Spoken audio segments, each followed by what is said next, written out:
The safety is off. There's a round in the chamber. This is Armed Alabama, an interactive talk show discussing self-defense, product reviews, shooting tips, safety, and more. Your calls, comments, and texts welcome at 343-0106. Now, here are your hosts, retired judge and certified NRA instructor Rusty Johnston and certified NRA law enforcement instructor Adam Strange. Welcome to the first broadcast show of Armed Alabama. So glad you could join us tonight. I'm Adam Strange, one of your hosts, and also with me is Judge Rusty Johnston. He's the other host. This is Judge Rusty Johnston. We're going to talk on this program about pistols, revolvers, rifles, shotguns, ammunition, concealed carry, personal defense training, and attacks on our Second Amendment right to protect ourselves and our families. So excited you can be with us tonight. Tonight, I also want to say today is the judge's birthday, so happy birthday, Judge. Uh-oh, you weren't supposed to bring that up. Interestingly, it's also the day that Julius Caesar was assassinated, which, in my personal opinion, he needed to be, and it's also Andrew Jackson's birthday. Well, we'll go for it, Andrew Jackson, then. Well, I'm excited about the show. I know the judge is excited about the show. We have gotten so much positive response about the show, and we already have our first trolls. I'm excited. So I think when you get your first trolls, you really made it. Now, tell people like me that aren't into this, what is a troll? I'm thinking of Grimm's fairy tale. Well, that's just somebody that's kind of anti your show or anti, Second Amendment or whatever. So we already getting trolled on the internet a little bit. So that's good. So I think once you got some trolls, you've made it. And, if you tuned in thinking this was NPR, you've made a mistake because this is not All Points Considered. I thought Reagan had actually done away with NPR, but one of the things we're going to talk about tonight and over several next couple of weeks are myths about guns. And we'll talk about training, the things I talked about, but there are a lot of myths out there, and one I want to throw out to you, Adam, is have you ever heard the myth about you could use wasp spray like you could pepper spray? Every woman at the courthouse used to have wasp spray. It's totally ineffective. It is actually illegal to use it as pepper spray, but the worst part is it doesn't work.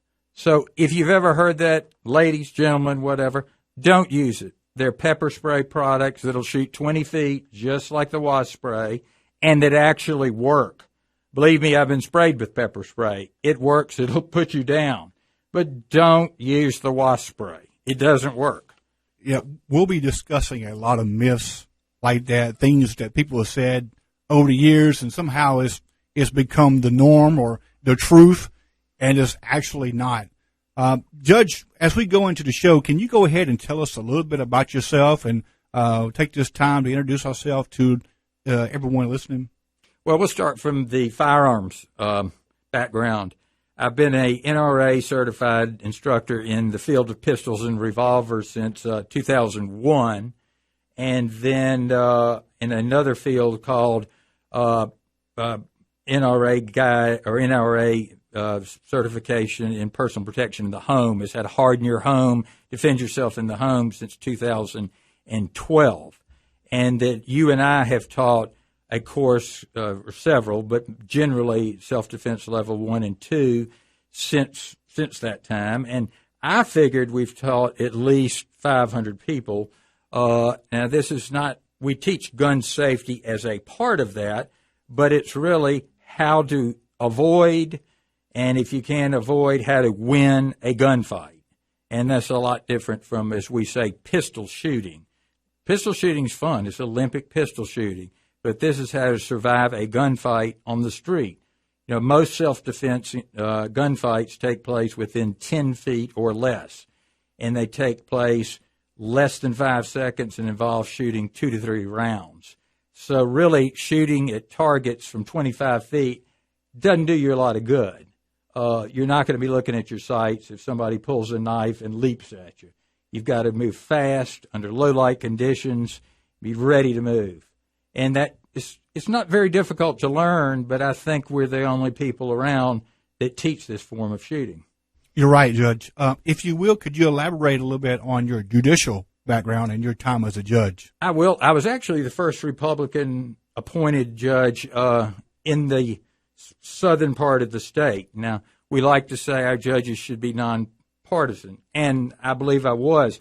But you can gain a little insight into a judge's philosophy, whether they're harder on criminals or softer on criminals, by their party label. And the way it happened is I represented Judge Hooper in the, as I call it, the attempted ballot theft in 1994 election, where certain people tried to count unwitnessed, unnotarized ballots. After 10 months, we finally won the case, and Judge Hooper was sworn in as the first Republican Chief Justice.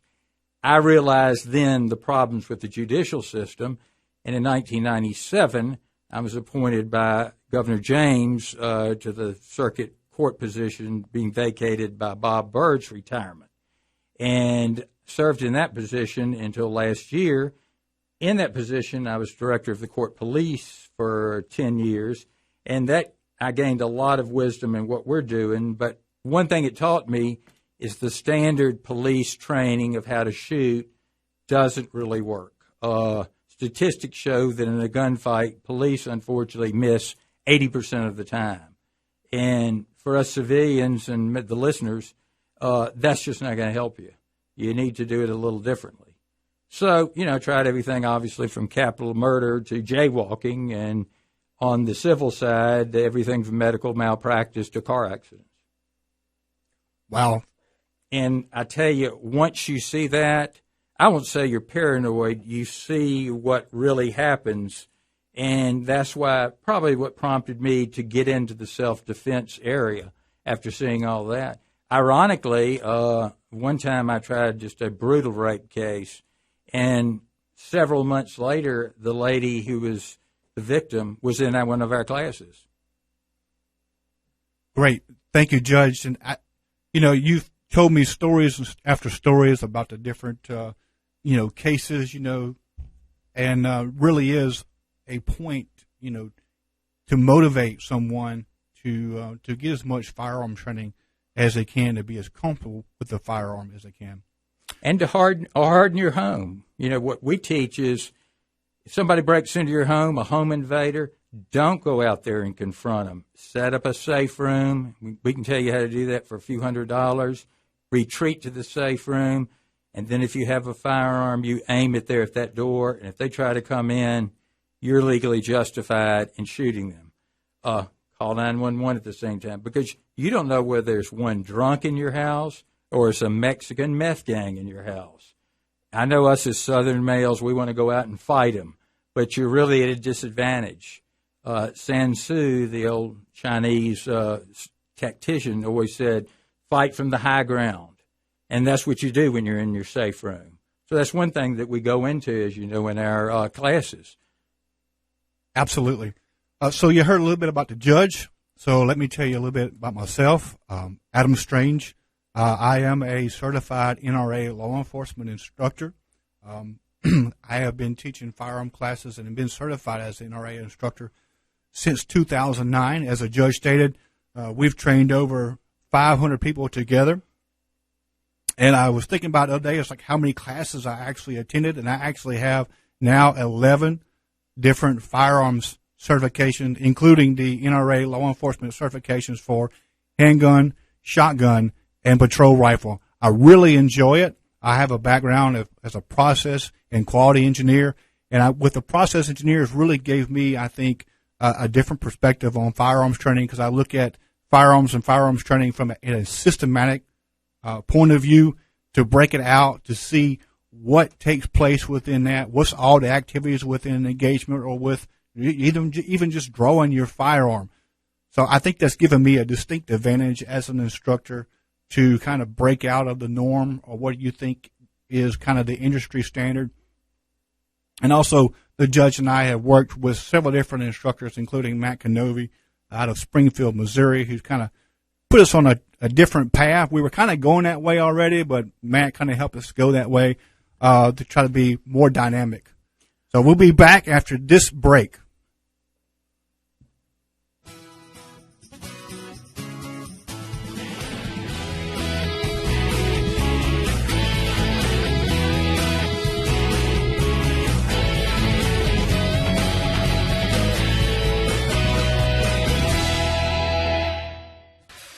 All right. Armed Alabama is back with Judge Rusty Johnson and Adam Strange. The judge and I, we've really had an interesting time trying to put this show together. We knew it was going to be a lot of fun. I'm so glad you're here with us and join us on this endeavor and this radio show. You know, as we were putting this show together, we really got to know a lot of people, talking to different people. And one of the people that we really got to meet and talk to was McCoy Outdoor. The judge and I got a chance to go to McCoy's Outdoor recently and meet the staff. And I really got to tell you, Judge, what a great store. You know, they had everything you need for hunting, fishing, and running. Well, and self-defense items. They're one of the few places in town, if not the only place, that sells the Mace pepper spray gun. And that's one of the things I tell the class. If you've decided you don't want to use lethal force, or if you have obviously children that can't carry a firearm, this is a product that looks like a flare gun, but you put a canister in and you can practice with a water canister and wear it in a holster. It will shoot 20 feet.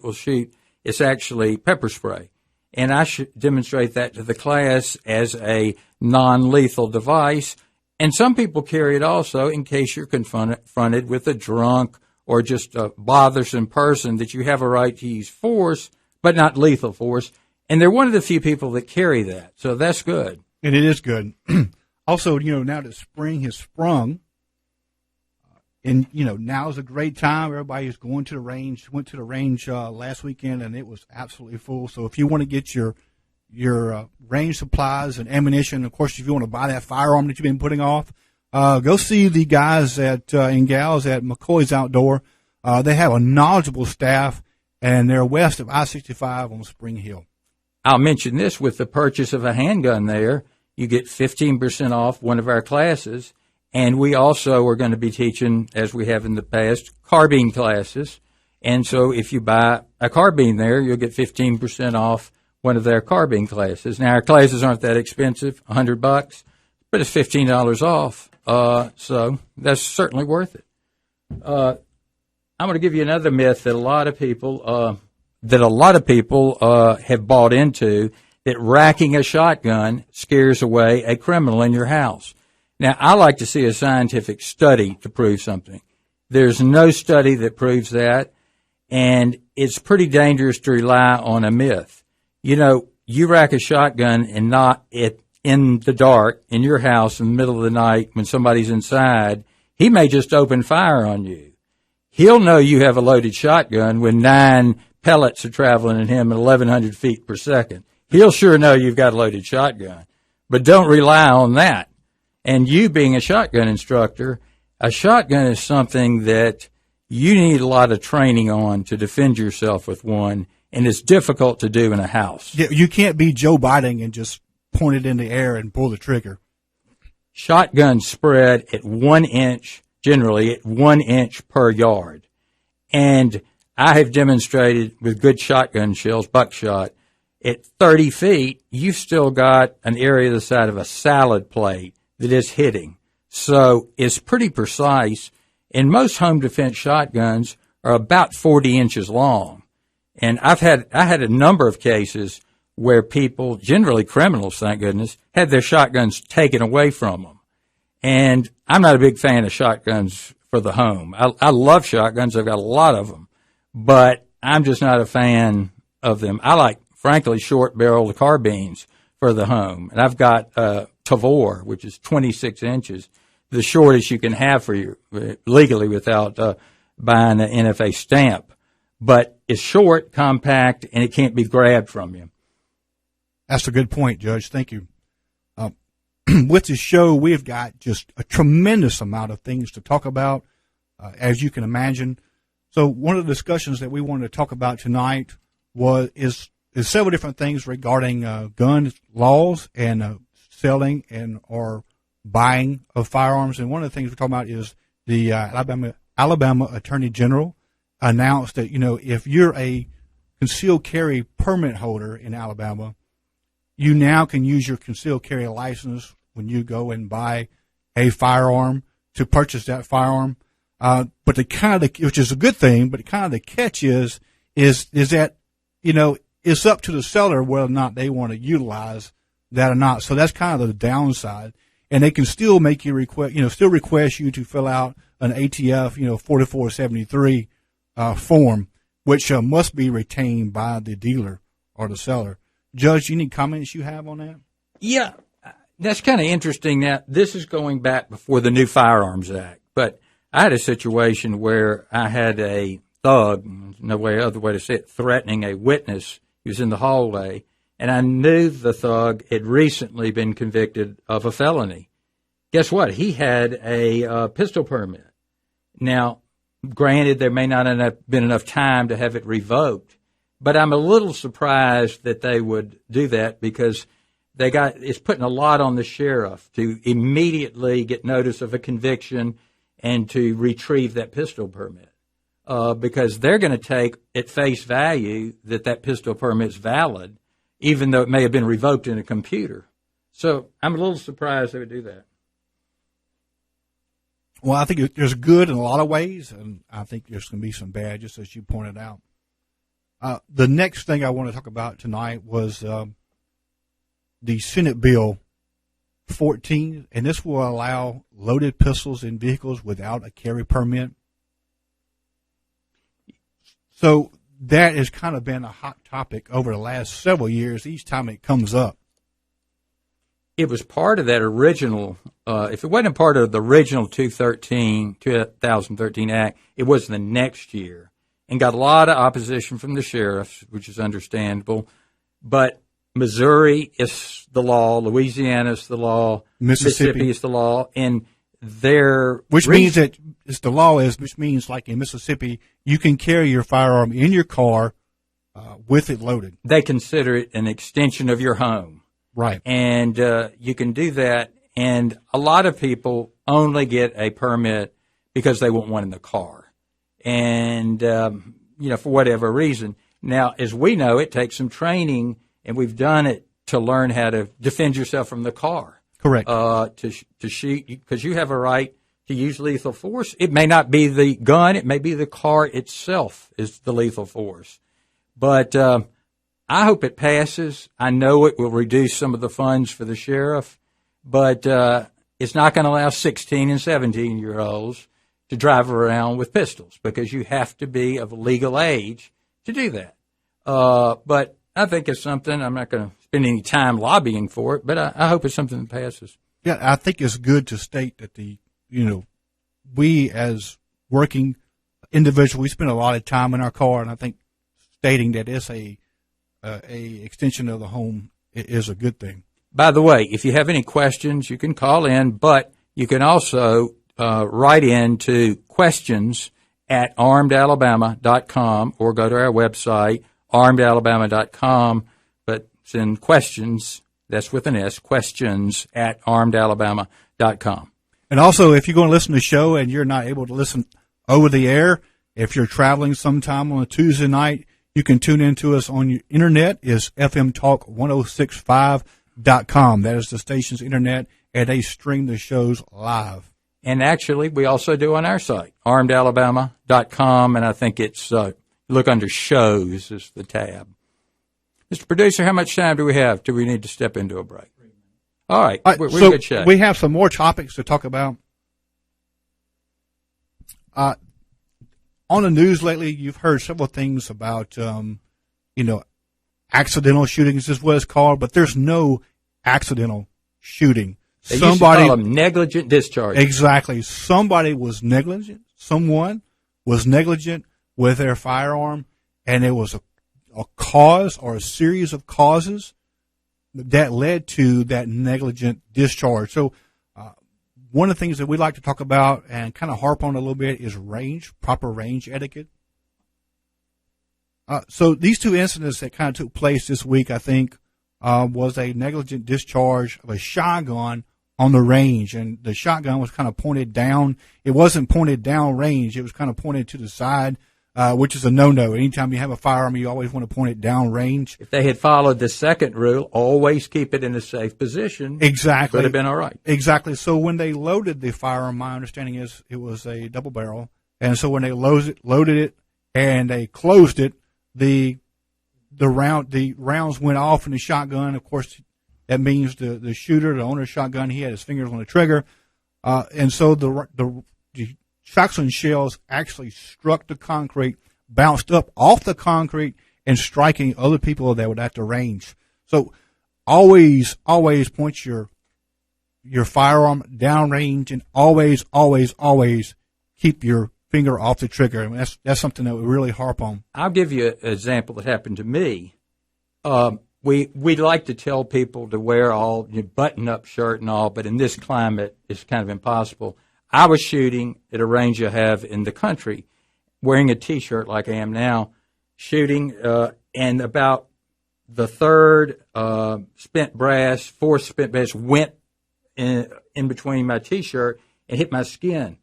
I was in the process of shooting, and then my finger just involuntarily started pulling the trigger. I've always heard of that. But fortunately, the barrel was pointed down range, but you could see, pow, pow, pow, pow.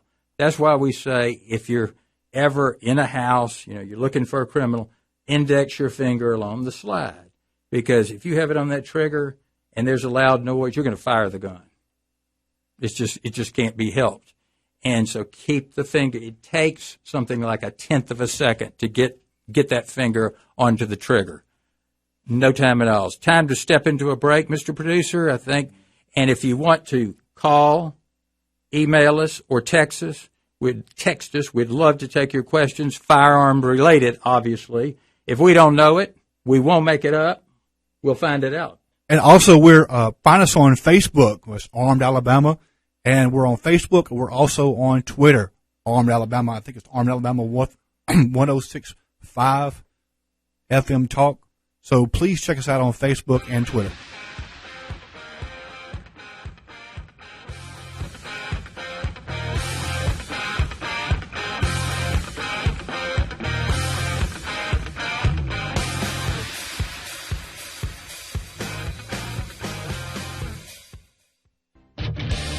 Step up to the firing line. Armed Alabama is back. Questions, comments, and texts at 343-0106. All right, welcome back to Armed Alabama. We're going to take some phone calls. If you like to give us a call tonight, the station's number is 251-343-0106. And I think we have Solomon on the line. Yes, I was afraid that you might not be able to hear me. No, we got you. You're loud and clear. Go ahead. Fabulous.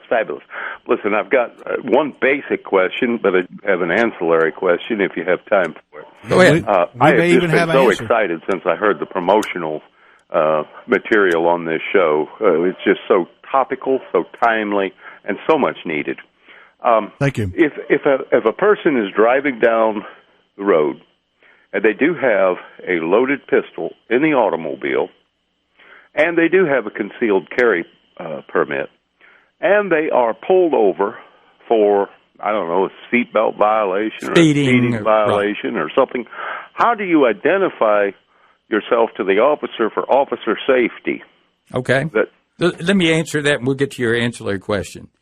Under the law, you don't have to you do not have to tell the officer that you have a firearm in the car.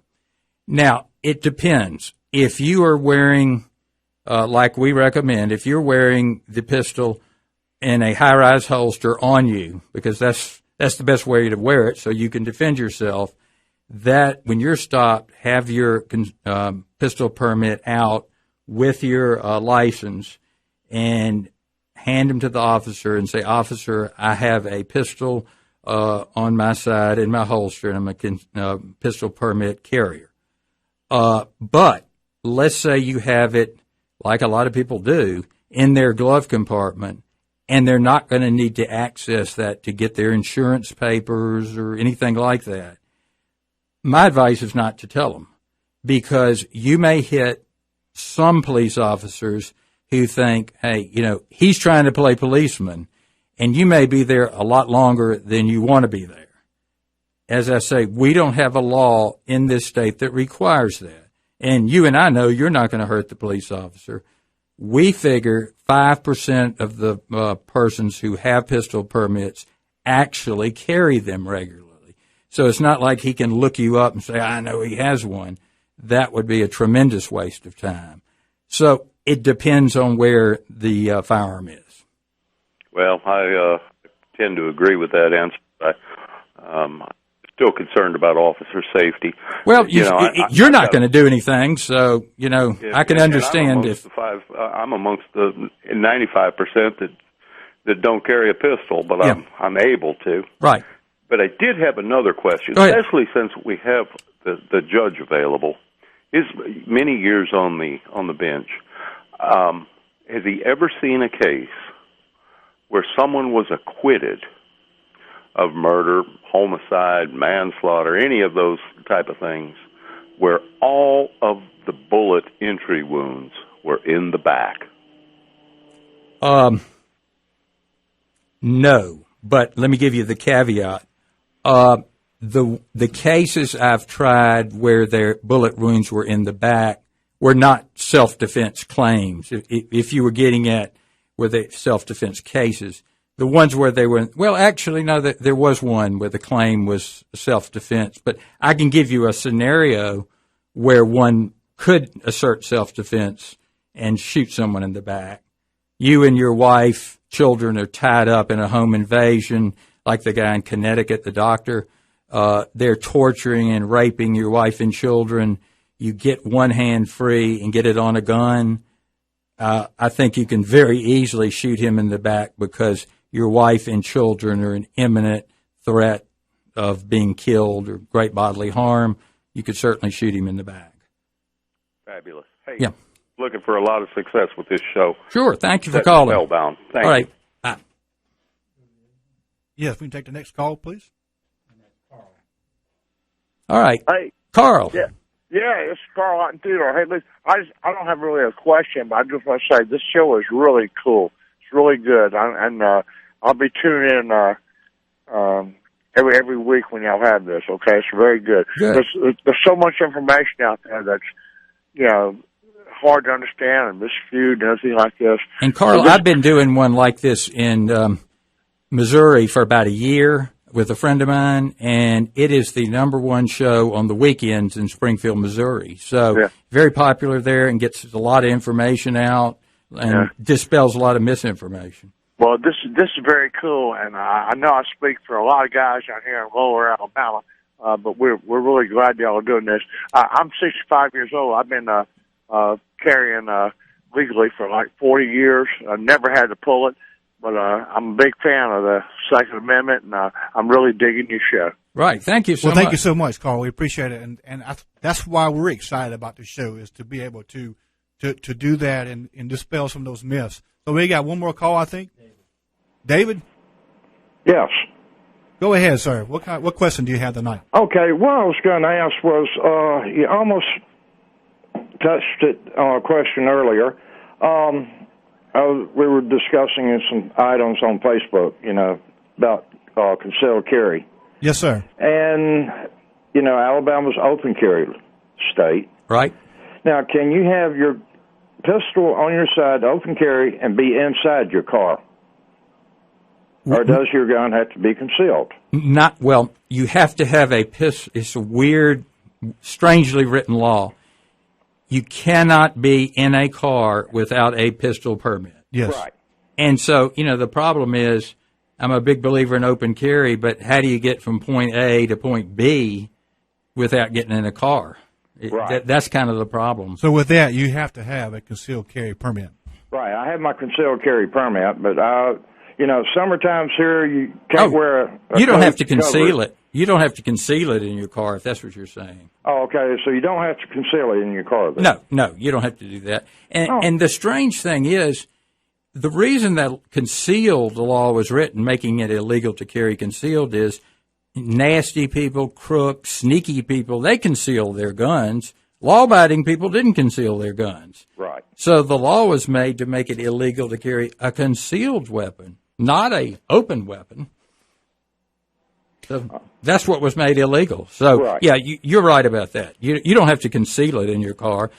My point earlier was every once in a while, not generally, but every once in a while, you'll hit, it depends on the jurisdiction, hit a police officer who just, what are you trying to be a pretend cop with this firearm? Well, we'll see, if your lights are working, all that kind of stuff. Right. And why not just avoid that? Yeah, I ran into an officer like that years and years ago. There you go. But yeah, I've been waiting over a week to listen to your show. Well, good. And I'll probably be here every Tuesday night. You can listen. If you ever miss it, we'll have the podcast available at armedalabama.com where you can listen or download it. All right, and I just liked y'all on Facebook, and I'd like some information about signing my wife up for a class.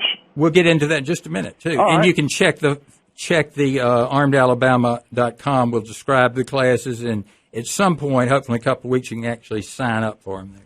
All right, well, gentlemen, I enjoyed it. Great. And Rusty, happy birthday. Thank you so much. Thank you, David. Thank you for your call. I'd be remiss if I didn't talk about right now as far as, open carry has been brought up. So I definitely want to talk about, the right holster when you open carry.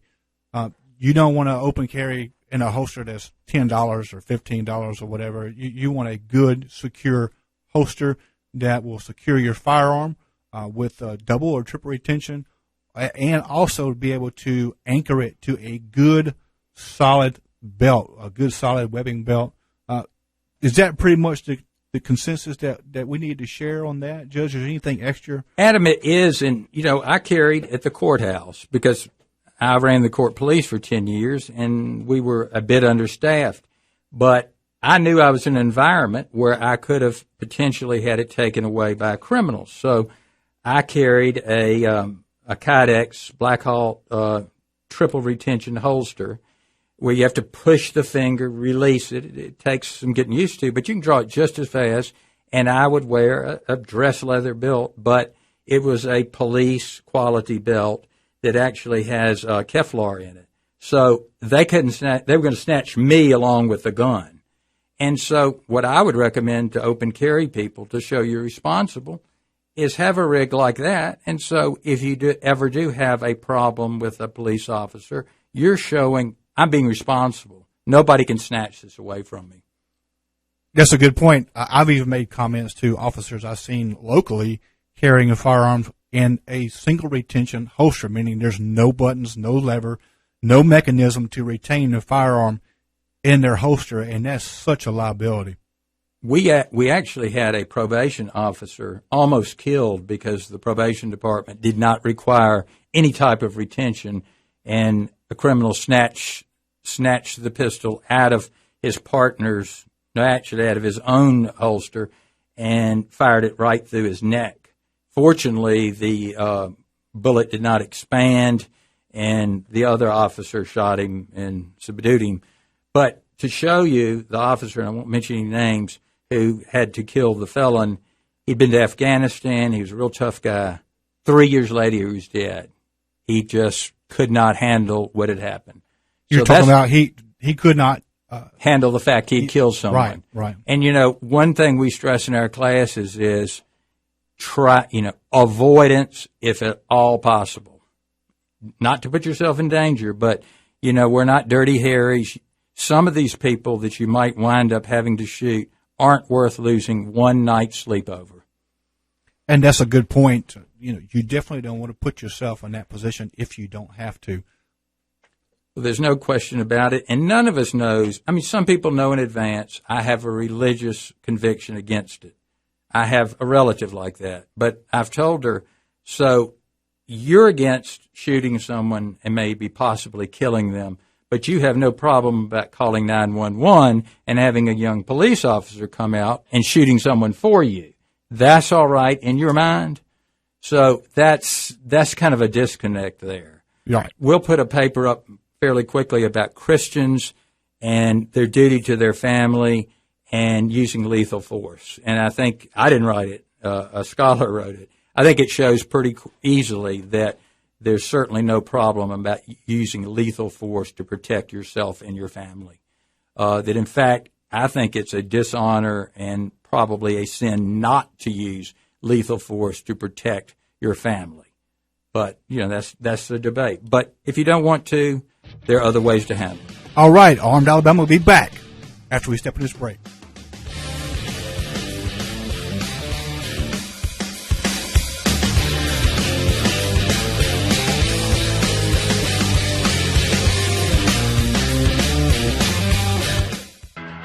Step up to the firing line. Armed Alabama is back. Questions, comments, and texts at 343-0106. All right, we're back. This is Armed Alabama with Judge Rusty Johnson and myself, Adam Strange. Adam, let's go over, before we take our call, our basic class that we teach, Self-Defense Level 1. Now, I started off, and I spent about 2.5 hours on the law, when you can use deadly force, when you can't, and where you can carry and where you can't, and because that's very important. Right, and how to receive law enforcement. Yeah, exactly. All of those. What to do if, God forbid, you're involved in a shooting, how to give a statement without really giving the complete statement, how to handle all that. And by the way, I want you to know, I'm not giving you legal advice tonight. Legal advice should be obtained from your own personal lawyer and not from a guy with a radio. But and that goes for any type of legal show you hear on the radio.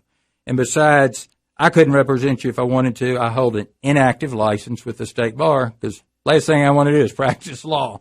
But we spend a good bit of time on that because I don't want any of you all to get in trouble. And then after we do that, and frankly, it's probably closer to 3 hours. After we do that, then we work on just some basics, that you know how to take apart your gun, field strip it, clean it, that kind of thing. And depending on the people in the class, then we'll move to the range. And I had a class a few weeks ago that were good shooters. So we went into the shooting with a non-dominant hand, shooting as if you'd been knocked on the ground, because that's a possibility. And then the draw and fire point blank range, like you were being mugged on the street. And it's, it's fun. It's anything related to firearms is dangerous, but it was still fun. And that one class right there will get you prepared for a gunfight. There's no 1,000 rounds of repetition to get muscle memory. It'll get you, but of course it's a continuing process. You got to keep up with the laws. And we do good handouts for it too.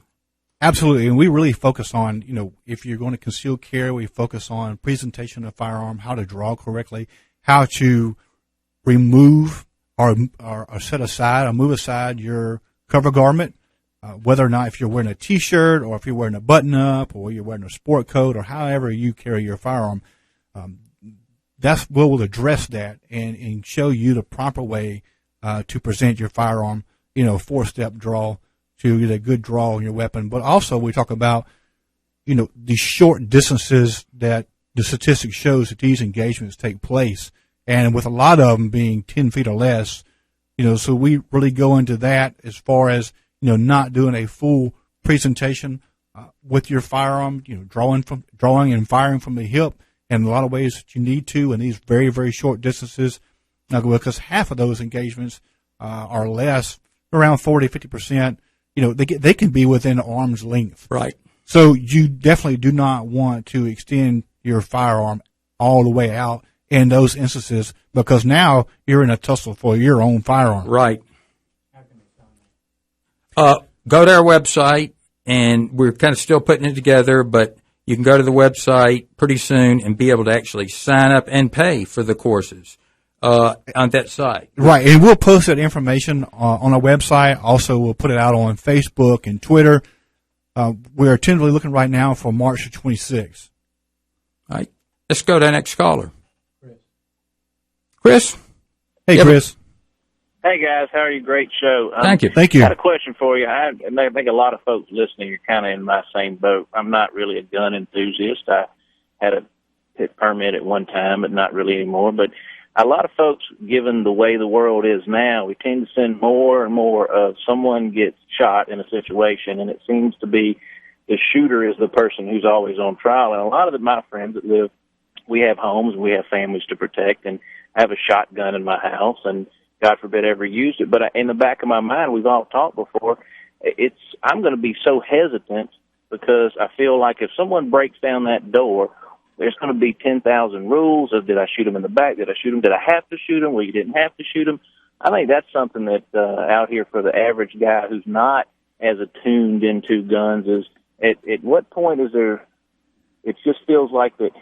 I've got a good answer for you, Chris. Yeah, appreciate it. In 18 years, I never tried or saw charged a homeowner at all with unlawfully shooting, murder, manslaughter, an intruder. Yeah, it just doesn't happen. Yeah, could you quickly explain the Castle Doctrine? Yeah, we have what you call a Castle Doctrine, and if anyone breaks into your home, let's call it, that's a burglary, you can use lethal force against them.